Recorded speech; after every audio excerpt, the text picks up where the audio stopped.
Rendons-nous à présent à Lubumbashi, dans les Hauts-Katanga, où nous retrouvons Junior Kaniki. Bonsoir, Junior Kaniki.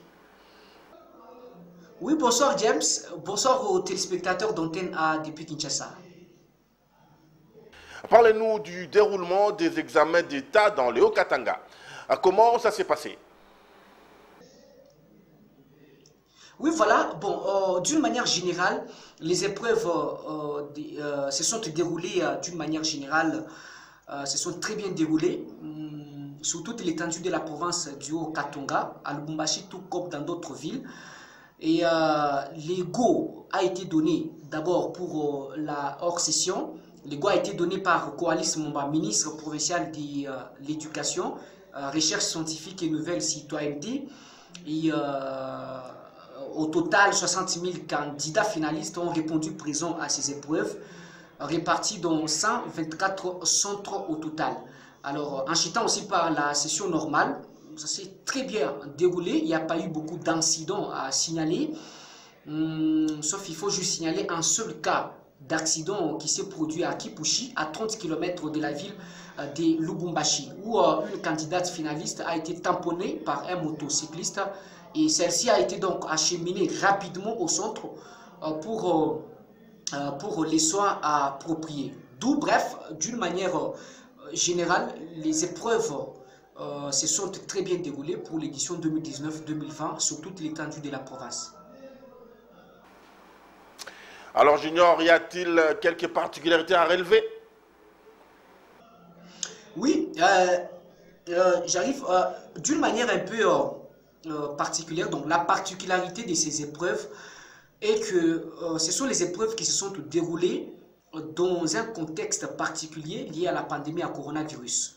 Et là, il fallait multiplier des centres. Il y a eu au total 124 centres pour la province du Haut-Katanga.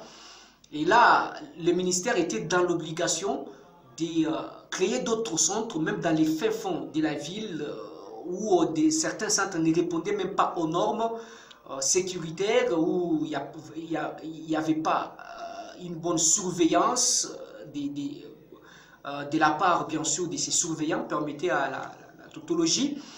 Donc, il y a eu des centres qui étaient installés même à une longue distance. Un élève qui quittait la ville pour descendre au fin fond de la ville pour passer à ces épreuves. Là, c'est la particularité, mais ça s'explique parce que c'était quelque chose. Ce sont les épreuves qui se sont déroulées dans les stricts respect des mesures barrières, parce qu'il fallait mettre au moins un élève par banc. Sur un seul banc, il fallait mettre un élève. Contrairement aux éditions précédentes où nous avons vu 2 élèves sur banc. Alors, il fallait multiplier des centres pour respecter les mesures barrières liées à la pandémie à coronavirus. Ça, c'est la particularité de ces épreuves. Mais il faut aussi dire que les élèves, la plupart des élèves qui se sont livrés à notre micro ont déploré pour eux.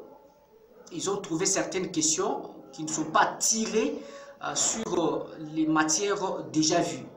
Ils étaient surpris de voir certaines questions être posées sur des matières qu'ils n'ont pas vues.